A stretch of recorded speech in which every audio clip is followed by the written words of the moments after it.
এটা মনে করেন বসানোর দায়িত্ব আছে।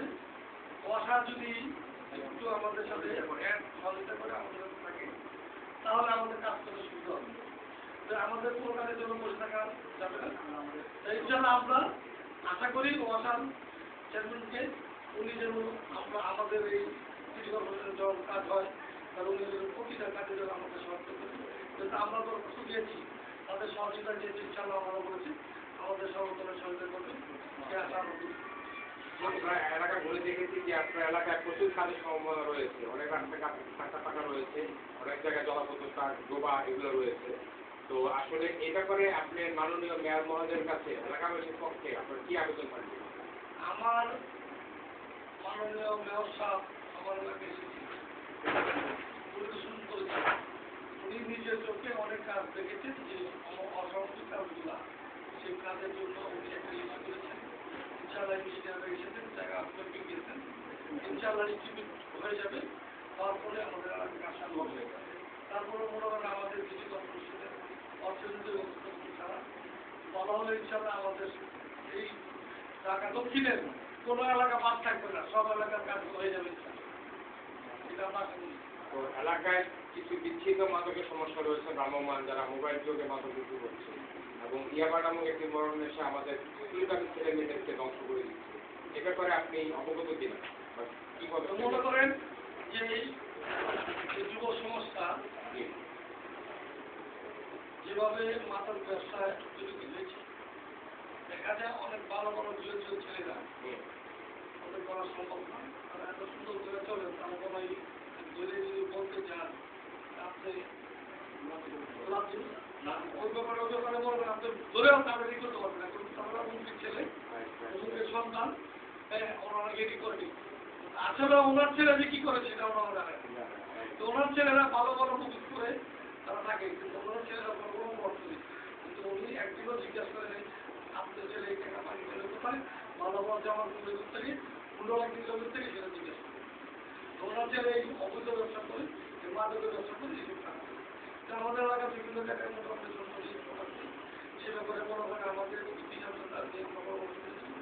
থানার প্রতি কর্মকর্তার সকলকে নিয়ে এই হিসাবকে আমরা আরো এক মাস মিটিং করেছি।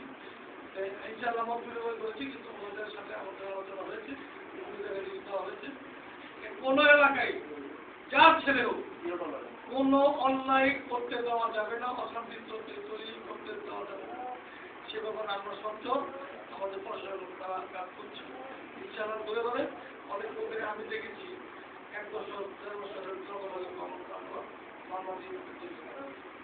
আশা করি আরো দ্রুত আরো কমে যাবে ইনশাআল্লাহ। আমরাও সচ্ছল, আমরা যুব সমাজকে ধ্বংস করতে দেওয়া যাবে না।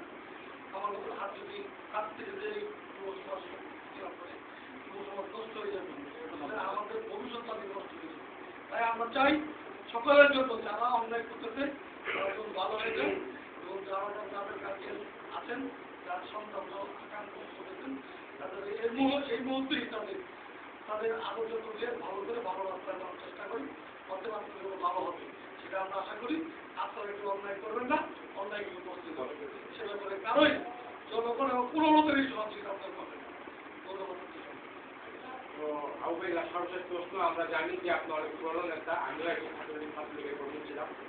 তো জননেতা শেখ হাসিনা যখন এদেশে ভোট ও বাকি অধিকার আদায়ের আন্দোলনে ডাক দেন, সেই আন্দোলনে আপনিও ছিলেন এবং জীবনকে বাজি রেখে আন্দোলন করেছেন, এবং আপনার উপরে অনেক জেল জুলুম মামলা হামলা অনেক কিছু হয়েছে জোট সরকারের সেই সময়ের বেলায়।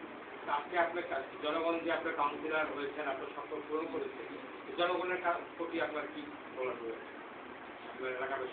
আমার এলাকার বাসী থেকে আমরা একটা সংগঠন করি, এই কোন দল সেটা জানি না, আমি আওয়ামী লীগ করি, আমার নীতি আছে, আমি সংগঠন করেছি সবসময়, এমন কোনো অন্যায় কাম করিনি। আমি সংগঠন করেছি, একটা খোলামনি করেছি। আমার কথাবার্তায় আচরণের মানুষ অনেক খুশি, তাই তারা আমার অনেক তৈরিতে আমাকে আপন করে দিতে পারে, আমিও পারি। তাই তারা আমাকে সবসময় মনে করে আমি এলাকায় থাকলে এলাকার অশান্তি তৈরি হবে না, এলাকায় কোনো জায়গায় গণ্ডগোল লাগলে আমি গেলে ওই এলাকায় গণ্ডগোল মিটে যায়। আমাকে মানুষ এত সম্মান করে, আমি আল্লাহর রহমতে আমি যে কত সুখী আর আমি যে কত মানুষের কাছে আদরের, এটা আমি বুঝতে পারবো। তো মানুষ এত বিশ্বাস করে আমার, তাই আমি সেই বিশ্বাসের কারণে এলাকার মানুষের সাথে সবসময় ভালোবাসা করি। প্রতি কাজে আমি সবসময় আমাদের কাছে থাকি এবং তাকে লাভ করবো। আপনার নেত্রীর কাছে আপনার কি প্রার্থনা রয়েছে? আমার নেত্রীর কাছে আমরা দোয়া করি আল্লাহ পাক আমাদের থেকে ভালো আমাদের এই বাংলাদেশের মানুষকে মনে করে উন্নয়নমূলক কাজে উনি যেভাবে এগিয়ে যাচ্ছে, যেমন আগামী দিনে আমাদের সমাজের বিভিন্ন কাজ আছে সেই কাজগুলো বিভিন্ন বাস্তবায়ন সুযোগ এবং মোটা ভাত মোটা কাপড় যদি ভালো মানুষ কিন্তু মানুষের একটু পজিটিভ জিনিসের দাম কম থাকে, মানুষ খাবে করবে চলবে, এই সেটা আশা করি। এবং আমাদের কোনো জায়গায় আল্লাহ রহমত গভর্নমেন্ট থেকে কোনো অন্যায় কাজ করেনি, সকলের দোয়া আছে তার উপরে ওনার দুনিয়াতে মা নেই বাপ নাই বলে সব পরিবারকে নির্মমভাবে হত্যা করা হয়েছে। আজকে মানুষ বুঝতে পেরেছে জাতির পিতা বঙ্গবন্ধু শেখ মুজিবুর রহমান তার সুযোগ্য কন্যা শেখ হাসিনা, তার মানুষ দেশের মানুষের আন্তরিকতা আছে, উনি নর্মভদ্র নামাজি এবং উনি মানুষের সাথে যেভাবে কথাবার্তা বলে যে আদবের মধ্যে চলিয়ে ধরে যে মানুষ সেটি ফলো করে, ওনার ভিতরে ওনার মনের ভিতরে কি আবেগ কি ভালোবাসা আছে সেটা আমরা বুঝি। তাই আমি জানতে চাই, একটু বলতে চাই আমি আপনাদের মধ্যে ইনশাআল্লাহ আপনার দোয়া করবেন আমাদের মধ্যে শেখ হাসিনা যেভাবে কাজ করছেন সে ব্যাপারে সর্বপ্রথম মানুষের সহযোগিতা চাই। এবং যেগুলো বিভিন্ন সময় মনে যে মনে করেন যে জামাত ইসলাম যে বাহিনী যারা আছেন ওনারা যে চিন্তা ভাবনা করেন ওনাকে দুনিয়া থেকে সরিয়ে দিয়ে ওনারা সন্ত্রাস কায়েম করবে চিন্তা ভাবনা করেন। লক্ষ লক্ষ মানুষের দোয়া আছে আল্লাহ পাকই এর আগে মনে করে গেলেন হামলায় এসে আগস্টে ওনাকে আল্লাহ নিজের হাতে বাঁচিয়ে দিয়েছে। আল্লাহ যখন বাঁচায় আল্লাহ রহমতে দুনিয়ার কোনো শক্তি নাই ওনাকে ক্ষতি করে দিচ্ছে। আমরা আছি, আমরা দোয়া করি আমাদের শেখ হাসিনা আমাদের নেত্রী আল্লাহ পাক যেন ভালো রাখে, তার জন্য দোয়া করি তোমার জন্য সুস্থ রাখে এগুলো আমাদের।